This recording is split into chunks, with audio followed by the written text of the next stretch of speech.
Hi, and welcome to Fireside Fridays. Here at OCD Gamechangers, we're streaming live on our Facebook page, and thank you so much for joining us.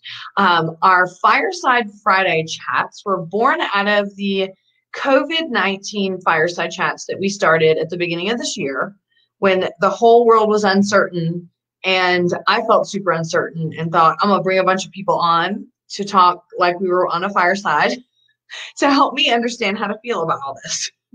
And since then, we've decided to bring guests on to talk about things that are really, really important in the OCD community that don't always get talked about. So I am the host. My name is Chrissy Hodges.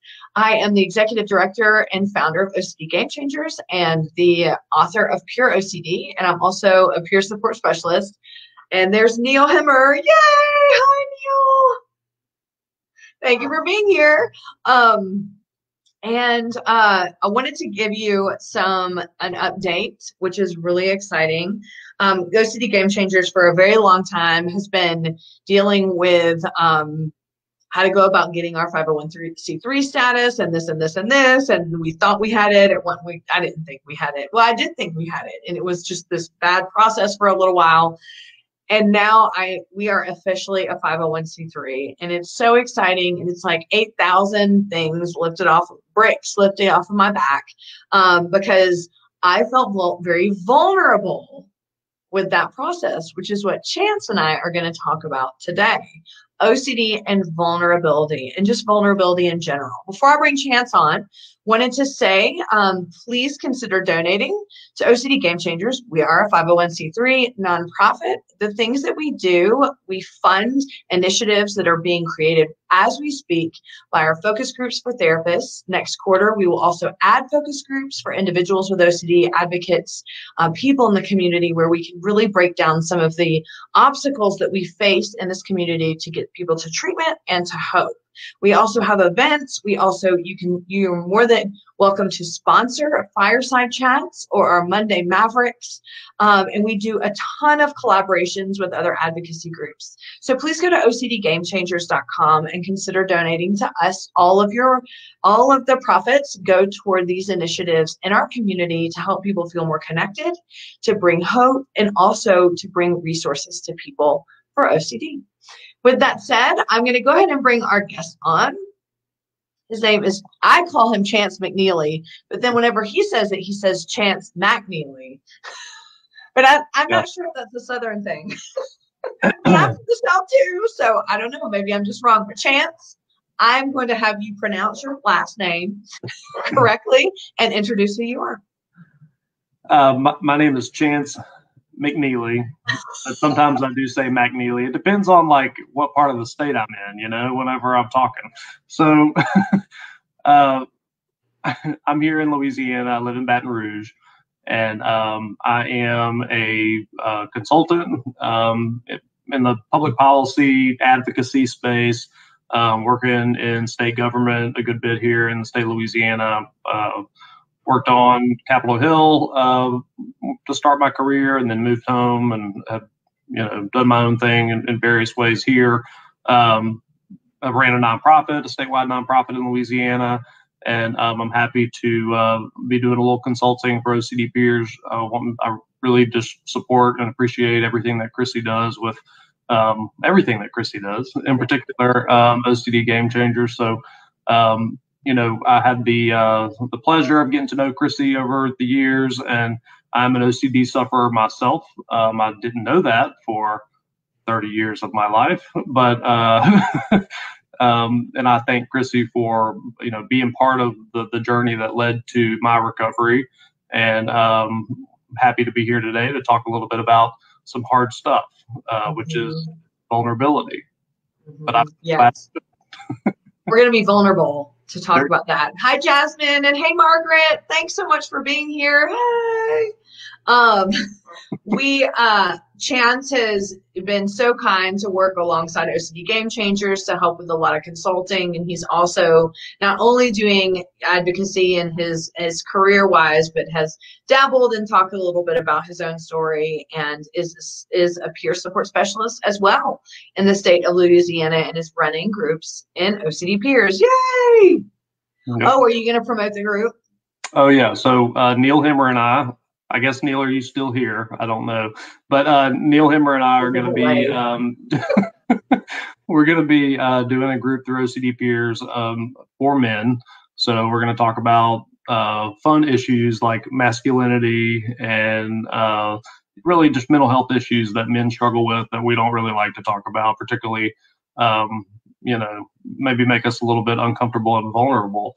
But there's a good reason to talk about that stuff, and we're excited about it. And if you're a man and you struggle with mental health, OCD, we'd love to have you and have some conversation about that. I think there's a lot of healing that can take place if we're willing to be vulnerable, which is what we're talking about today. So to kick off our talk today, I do want to say that this is a tough topic, vulnerability in general, and it's a really tough topic for men. And Neil just said very excited. I think he meant excited, but he is still here. There's a delay, so he heard it when it happened.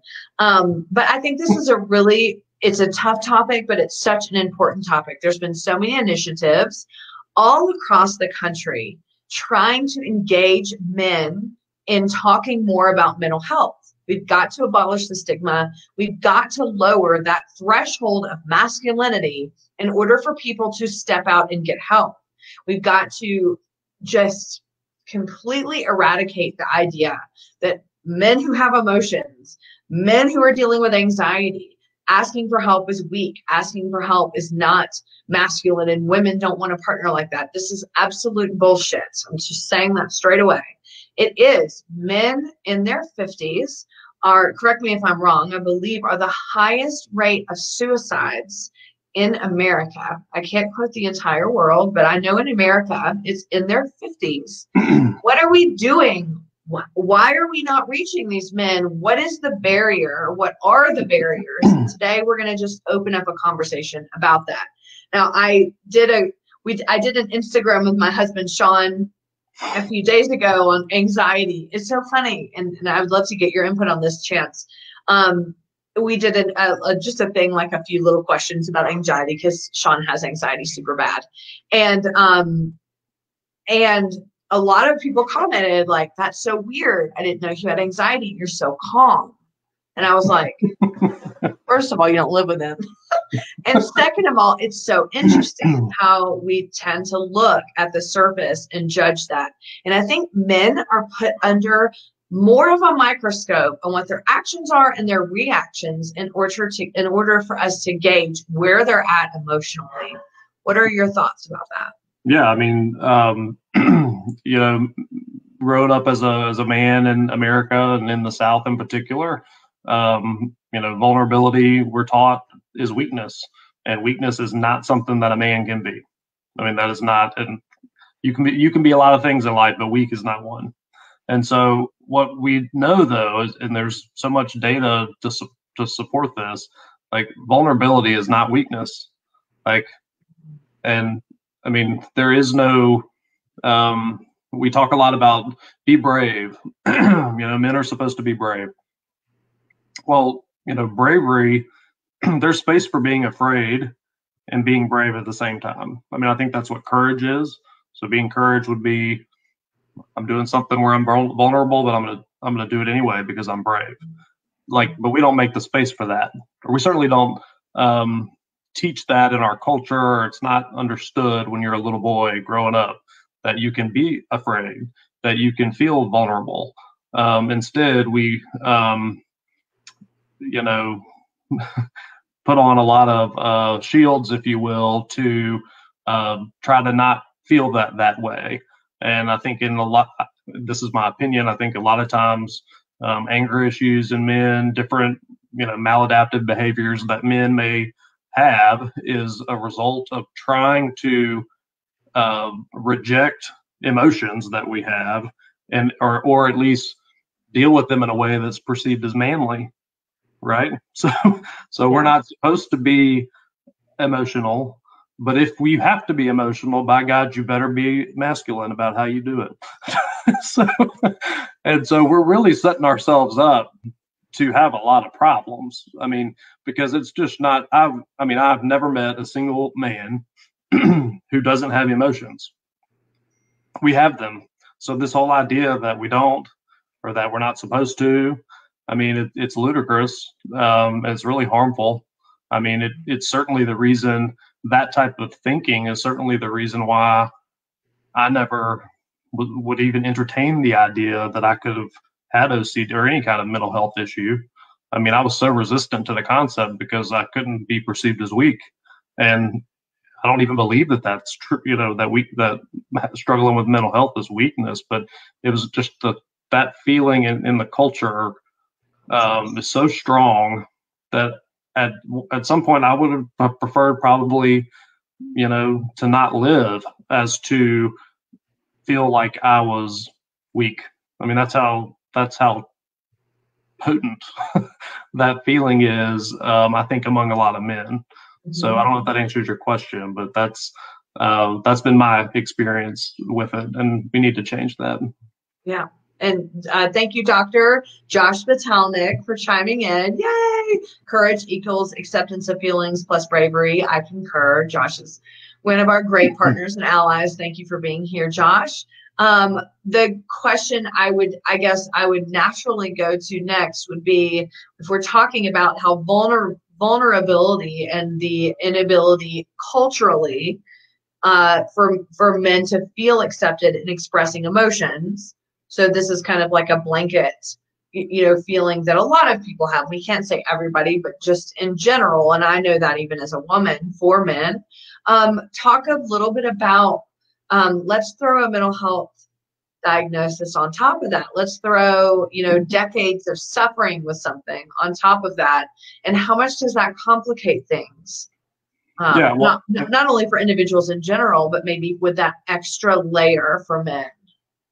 Well, I mean, just speaking for OCD, when I found out that I had OCD and grappled with that and finally came to terms with the fact that it was true and that it was going to be there, then I had to, in case that wasn't hard enough, then I realized that the treatment for OCD is to practice being vulnerable.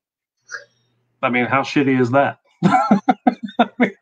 Because at the end of the day, like, if OCD is an intolerance for uncertainty, uncertainty is vulnerability, right? I mean, so to make space for uncertainty is to make space for being vulnerable.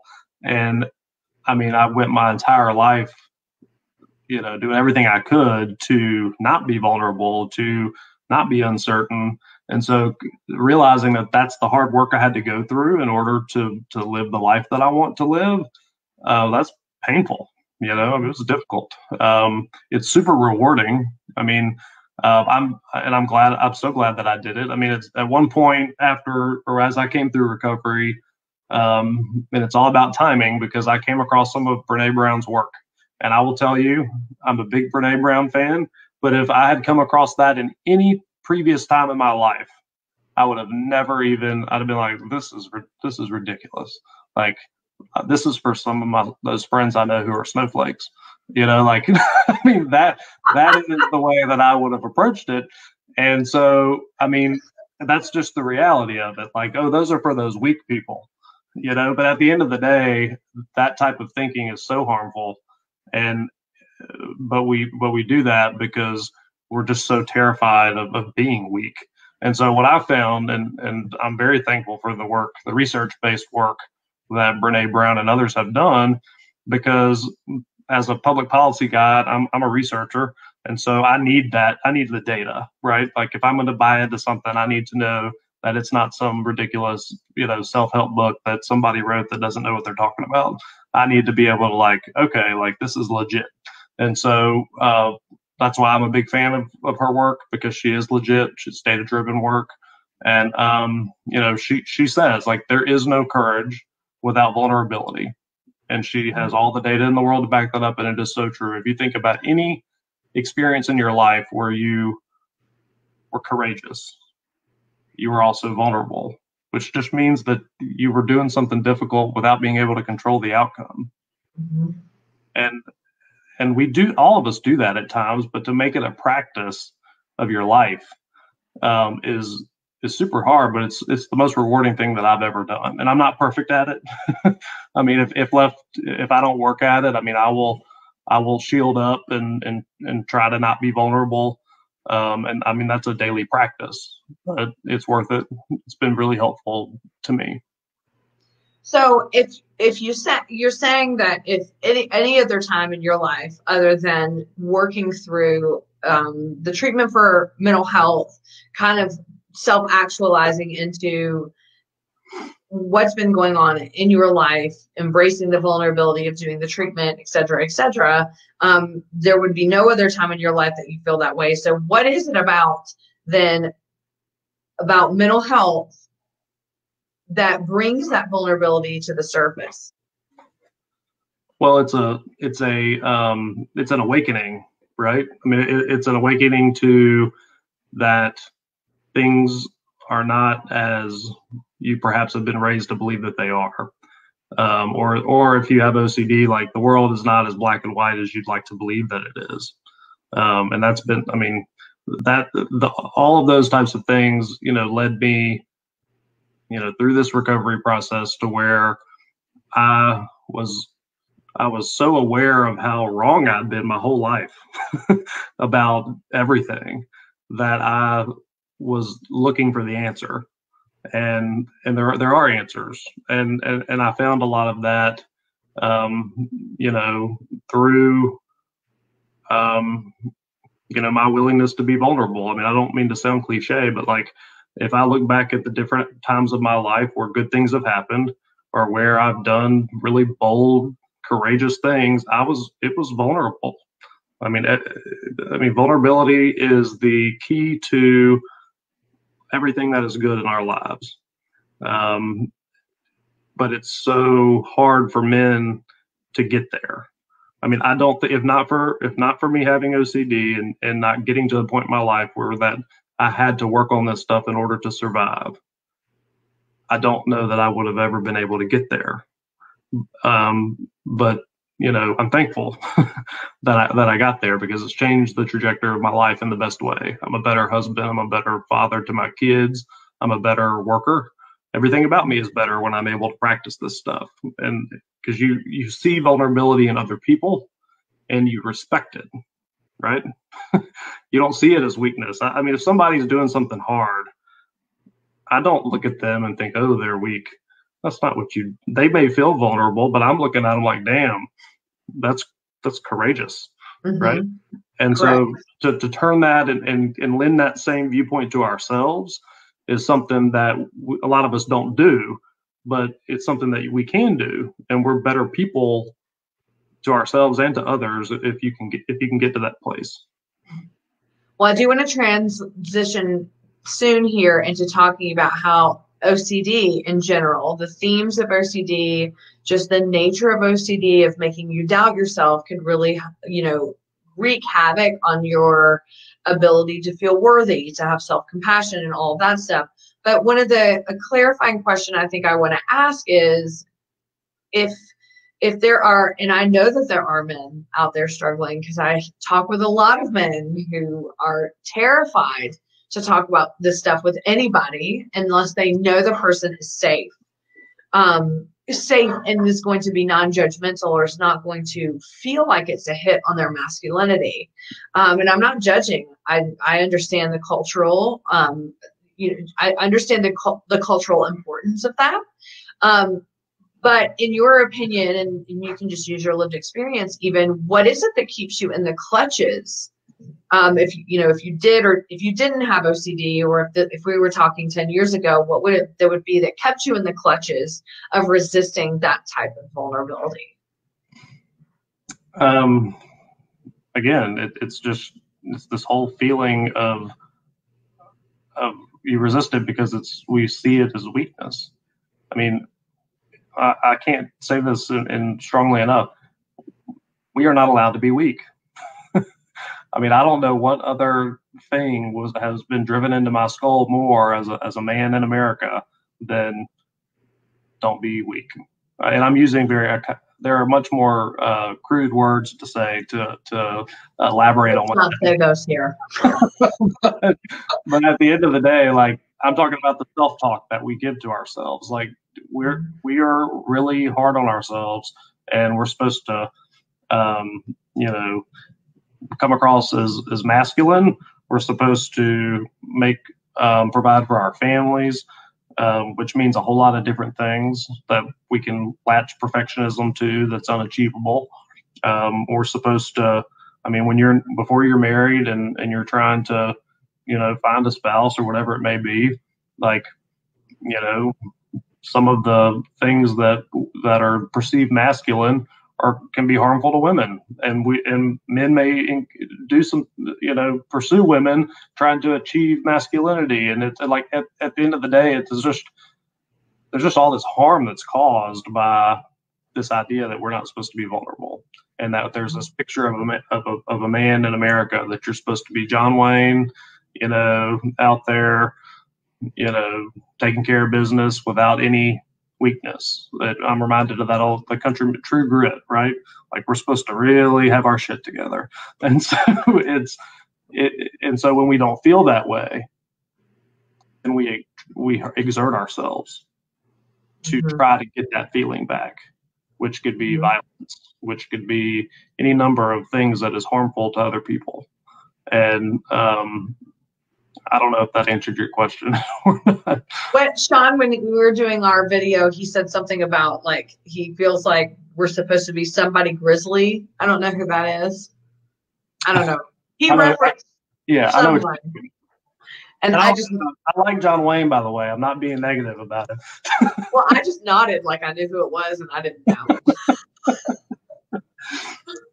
No, but I do know who John Wayne is, but I don't know who Grizzly is. She's probably outside, like, shaking his head right now. So one of the things I want to actually just clarify for people, that if they are listening to this and they're like, okay, well, what does being vulnerable mean? I don't understand. You're saying men should be vulnerable, but what does that even mean? Like, I'm trying to be vulnerable. What is vulnerability? Yeah, so and you can even reference your lived experience from what does that transformation look like? Maybe how you address yourself and how you want others to address you. Well, I mean, vulnerability is anything that you're doing where you don't know the outcome of what's going to happen. You're opening yourself up. You're being seen as who you really are, right? And at the end of the day, we're all a little bit afraid to be seen as who we really are because we're worried that the people won't like what they see, right? Mm-hmm. So being vulnerable is to be seen, and that's scary. So that could be being honest, like having a hard conversation with my wife about my feelings. Like, that's vulnerable, and it's scary, right? Because her reaction is going to influence me. Or similarly, if I'm in a work environment, having a difficult, vulnerable conversation with your boss. I mean, you know, that's hard to do. But to be honest with what you're feeling and to do it in a genuine way is being vulnerable, and it's scary. But it's also like, it's a willingness to be wrong. It's a willingness to fail.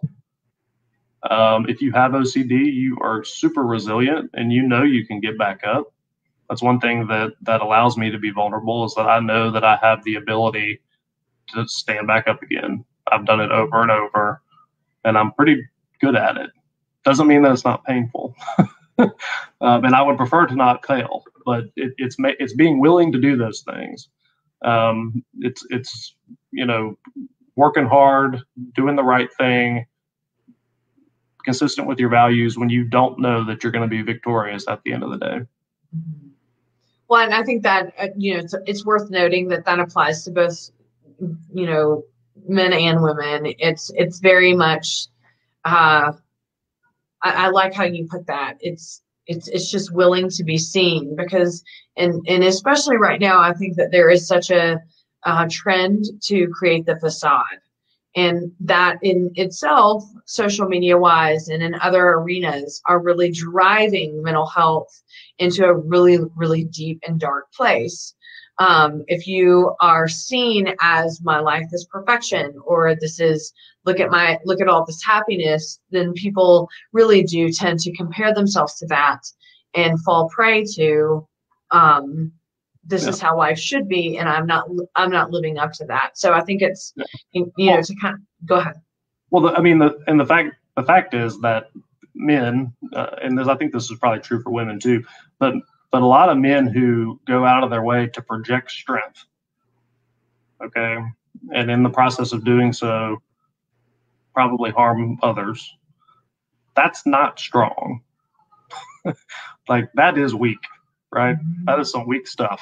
If you're so insecure that you're going to that what you have to do to feel worthy, to feel like you're a man, if those things that you do are harmful to other people, psychologically, physically, whatever it may be, that's not what a man is. Our society will not necessarily lead us to believe that. I mean, going back to some of the research, I mean, violence is like one of the criteria in America for being a man. Like, I mean, that's what we're dealing with here. So, but I believe this to be true. Men who, say things to people who are harmful or whatever, it's all coming from a place of insecurity and a place where they're feeling vulnerable, and it's so terrifying because we can't be weak. Yeah. And so it's just like, I'll do whatever I can to get this feeling of vulnerability away from me because it's killing me. Mm-hmm. And so, the unwillingness to feel that way is something that we've got to get over. When actually the freedom is in the vulnerability. Yeah, it's very counterintuitive, much like OCD treatment. So great segue. So let's talk about OCD, and let's talk about how vulnerability impacts. Well, let's see. I want to go to. I'm sorry if you can hear my 6-week-old infant crying in the background. It's not loud at all. Every once in a while, I'll get a screech, but it's okay. I do want to talk about OCD because I think that as most people don't know, and we're doing our best to try to spread awareness and education about what OCD really is, when we're dealing with sexual, violent, religious, I mean, all themes suck. OCD sucks. But sometimes we get into, we dig into themes that can really make us question, hell, it makes us question our identity. It makes us question really who we are and what our values are. Because if I'm thinking this all day, every day, and I'm particularly referring to a lot of the taboo themes like harm or pedophilia, OCD, or even scrupulosity when you're having to question your religious beliefs and things like that. So vulnerability is nowhere to be found. When OCD is present, but the calling is there of I need to connect with myself to figure out what really is going on here. But there's such a huge resistance. And I see that especially a lot with men that I meet with I just cannot identify myself, number one, with the theme, not that you're identifying with the theme as it's real, but I just can't connect to that. And I also can't connect to a mental illness. Because it is going to, again, reinforce the shame, this weakness. We can totally bring shame into the conversation because it's, let's just open the door there. So talk a little bit about what that was like for you. You just, you had horrific, sexual, violent, intrusive thoughts your whole life. Find out you have OCD. You're upholding this. You're holding up this facade of like perfection. Yeah, exactly. Yeah. I have everything put together, and you're like sewing it together as it's fall apart. What is that like? It's horrible. It's horrible. Next question. Yeah, no, I mean it is. It really is horrible. I mean, I think again, a lot of can't speak for all men, but certainly where I come from. Another attribute of being a man is being the fixer, right? Problem, solution. Get it done, move on. What's the next problem? That is our worth, right? And I mean, it's funny because in marriage, like I finally realized, like, oh, my wife actually doesn't want me to fix her problems. Which, I mean, is so, again, very counterintuitive, because I'm supposed to, if you're telling me about a problem, you better expect me to give you a solution. But I've had to learn that that's not actually what's going on there. So, but when you look at mental health, I mean, coming from that perspective, like problem solution, right? So it's like I approached it as, okay, I have a problem and I'm about to fix this, right? And so everything that I did to try to fix it didn't work, right? Especially with OCD. Yeah, oh my gosh, there is no fixing. Well, before you know you have OCD, like the fixing is the checking, right? So if you think about it, like fixing a problem is performing your due diligence and going out of your way to make sure that you solve the problem, which is pretty much what you're trying to do when you're performing compulsions. I mean, you're doing everything you can do to solve the problem, and that's what men are supposed to do. I mean, that is our charge. Get on your white horse and go out there and save the day. And if you're in your head and you're supposed to be on your white horse, then you're gonna just do compulsions all day. And so, I mean, and I rode that horse for 30 years. So, you know, at the end of the day, like to be able to, come to terms with that and to figure out how to overcome those really horrific, intrusive thoughts that are so shameful and that call into question your entire identity, and that again, your identity is already tied into what should a man be. So you're a fixer. So you're just going out of your way to try to make all this stuff go away, when in reality, the only way to survive it is to make space for it and be vulnerable and not know exactly what this stuff means and not be a fixer. I'm not going to fix this problem. And that goes at the core of who we are. I mean, we are supposed to fix stuff. And that's why, I spent a long time trying to fix OCD. I was going to outsmart it. I was going to prove it wrong or right or whatever I needed to do, but I was going to figure this out. And frankly, like, my treatment went way longer than it probably could have if I would have come to terms with some of this stuff a little sooner, because I wanted to beat it, because that's what men do. We win. And the way that you win with OCD is the opposite of what you think it is. And it's hard to come to terms with that. Yeah. And I think the same with, I love what you said about it. It actually just clicked for me, because I'm always interested in finding out what it is why OCD really just wreaks havoc on our self-esteem. And I think I got an inch closer when I found that, if you can't solve a problem, then that really just does mess with your worth. And now, if you think about it even a step further than that, is if you really do feel like your worth is tied up in, I can fix whatever problem that comes my way, then OCD is your biggest enemy, for real, because you cannot fix it except for to not fix it. You fix it by not fixing it. Yeah. Isn't that bizarre? You win by not winning. Yeah.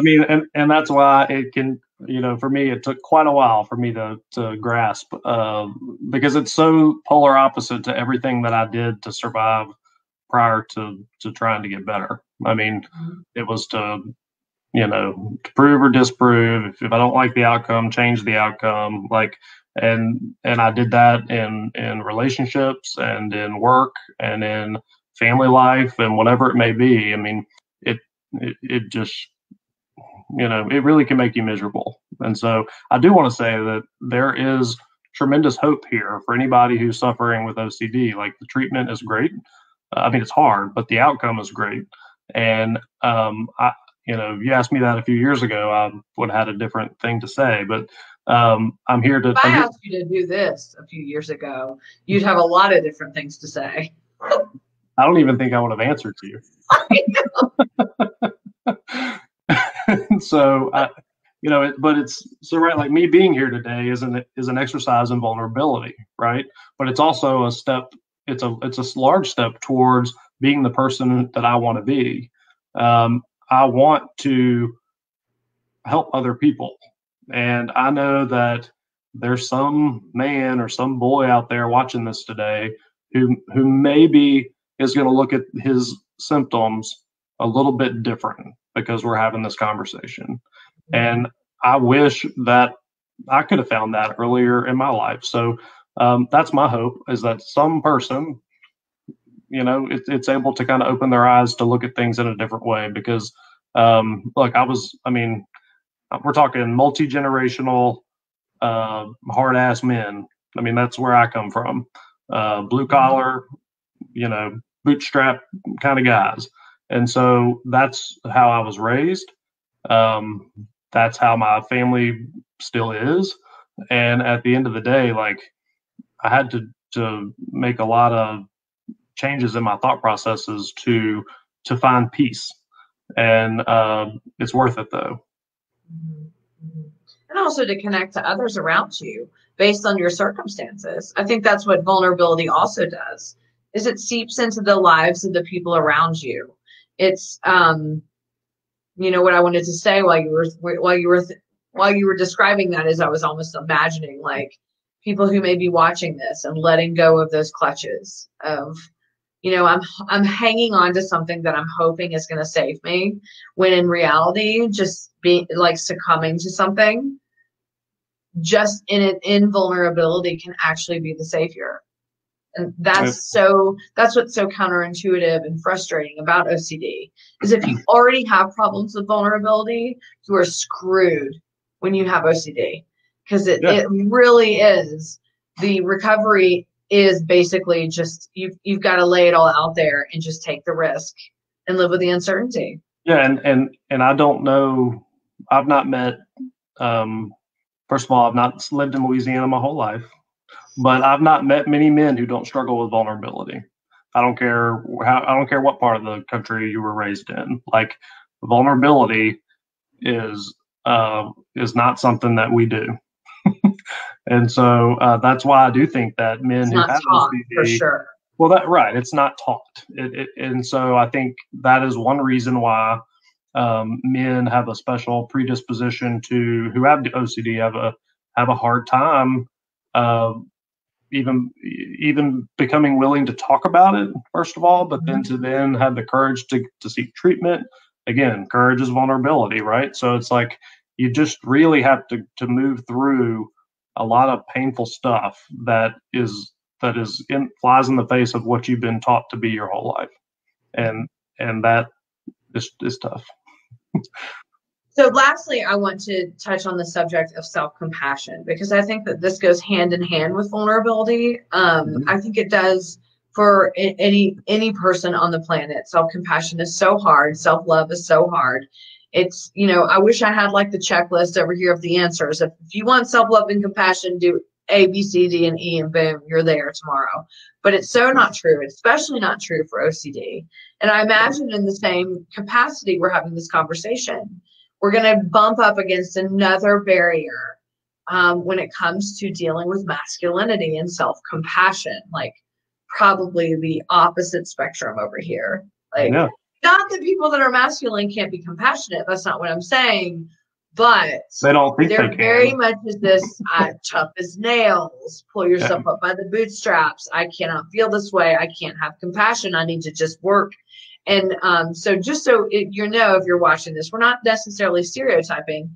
This is a really important topic. Chance and I have talked a lot about this, and this is coming from his own lived experience. And a lot of what we're talking about is also coming from the experience of working with people all around the world who feel this way as well. So let's finish this conversation off with how difficult it is to cultivate self-compassion in a space that's masculine.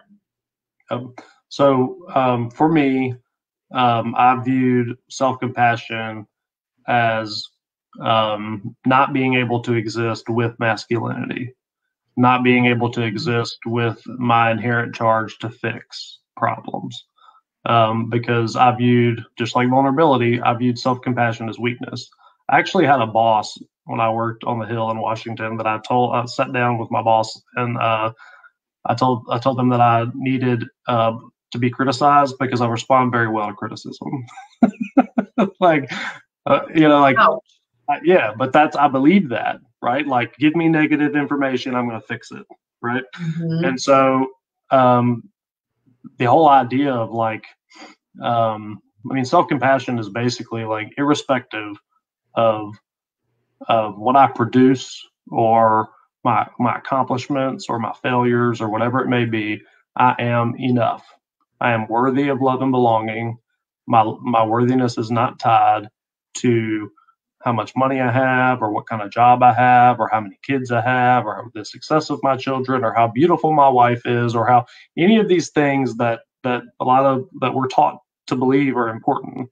Like, that's really not where we get our worthiness from. And Invisible worth. Invisible worth. And even when you achieve all that stuff, you can still be miserable as hell. Mm-hmm. Me. And so at the end of the day, making space for self-compassion is how you eventually find worthiness that's not tied to all those things that the world tells us that we're supposed to find worthiness from. And so self-compassion for me started with self-respect, right? So if you're trying to go from a place of self-loathing to self-compassion, hang on, because it's a ride, right? So self-respect is a good first step. Like, I respect myself as a human being. I accept the fact that it's hard to be a human, and I'm just going to try to respect myself. And then once you kind of get in that space, you can kind of move towards being compassion. What is compassion? Well, it means not buying in so much to your inner critic, right? Because we all have an inner critic. But if you find yourself suffering, asking yourself, like, am I being self-compassionate? Am I giving myself this? Am I treating myself the way I would treat one of my good friends? For me, the answer was always no. Always, yeah. And if I'm not careful, it'll still be no today, despite everything that I know on this topic. I mean, I am predisposed to be really hard on me. And so it's a practice. It's getting to a place where you give yourself the same empathy that you give to other people so freely. And it's not easy to do, but it changes your whole world. And something kind of a common thread that I'm hearing on all the things that we're talking about is a lot of this stuff is just taught to us. A lot of this stuff is inferred by our culture. It's inferred by how we view our parents or how we view the people around us. And one of the things that I would like to emphasize about this is that your internal tenets can be changed. You do not have to stay tied to the things that were taught to you, to the things that were modeled to you, to the way that you think about yourself. This is also where trauma is born, where you are running away, from something that could be detrimental, that could be harmful, toward your values. And there are strings attached to every inch of your body pulling you back. It is okay to cut the strings. It's okay. And when you go through something like Chance was saying earlier, like awakening, you wake up. When you go through something like OCD, you sometimes don't have a choice. You sometimes pull out the machete and and cut those strings. And I think that it's okay to explore that, and that doesn't mean that you're betraying anyone. By not doing it, you might be betraying yourself. Absolutely. And one telltale sign is when you start trying to be self-compassionate, you start trying to be vulnerable, your brain's going to tell you that you're a sucker. And so you got to be ready for that and not let it fool you back into being, refusing to do what it takes to live a meaningful life.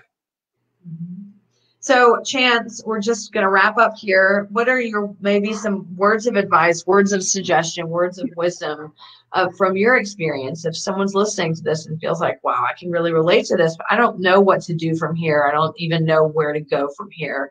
What would you suggest they do?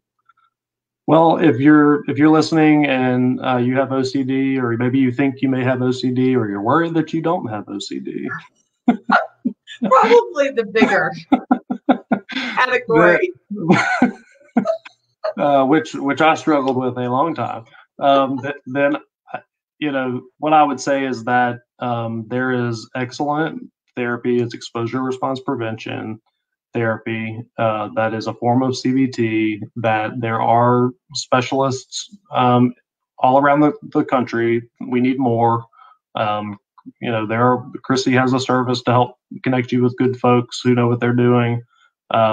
If you've been to a therapist before in the past and you've not gotten better, you're probably disheartened. You probably feel like a sucker. Yeah, I knew that wasn't going to work, especially if you're a man.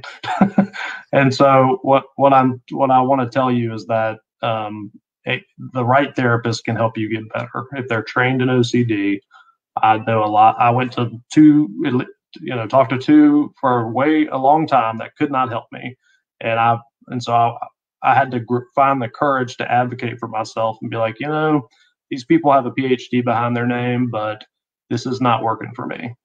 And so that took a while, but eventually I did advocate for myself, and I did, be vulnerable and go figure out what I needed to do. And that was exposure response prevention. And so just a couple resources for you are some of our allies and partners. NoCD at www.treatmyocd.com. They do therapy all around the states, as well as Dr. Stephen Phillipson's practice at OCD Online. They are great allies, great people. They do great work, so please visit them for resources. Other resources you may want to check out are madeofmillions.com and ocdbaltimore.com. Lots of other places as well. Go to our website at ocdgamechangers.com. Chance, thank you for being here. Yep. It's always a pleasure to chat with you, and thank you for being vulnerable and coming out today and talking to us about how to be more vulnerable. Yeah, well, thank you. And thank you for all the work that you do. And having just been really vulnerable, I'm still here. I'm still alive. It's not the end of the world. You made it. And that is true for anybody who's watching as well. It's better on the other side. Give it a try. Thank you. And for all of you that are watching, just so you know, we have a huge, I just saw Josh comment, anxietyspecialistofatlanta.com. Yay! Josh does great work in Georgia, so he is a great resource for Georgia. But also, speaking of Josh, we are having a huge event December 12th, Saturday, December 12th. Mark your calendar. It's live. It's free. We're going to go a couple hours and have all the people that were at the COVID chats come back on, talk to us for 4 or 5 minutes about where they've come. How have they healed? Have they not healed? Are they angry? Are they happy? Where are they at? What has quarantine done to them? And it is going to be such a fun event. It's also a fundraiser for OCD Gamechangers and Not Alone Notes. And we'll be revealing their new project, Not Alone Totes. Please consider donating to OCD Gamechangers. Your donation will help us with programming like this and all the different initiatives we are creating right now as we speak in our focus groups. Shout out to OCD Jacksonville, Mona. Hey! So lots of people in the comments today. Thank you so much for being here. Chance, thank you for being here. And thank you as a community. We are really lucky to be able to have these conversations and help move you towards hope and recovery. I'll see you Monday at Monday Mavericks with Sean Shinnock. Shinnock, draw your monster. Can't wait. I'll see you then. Bye.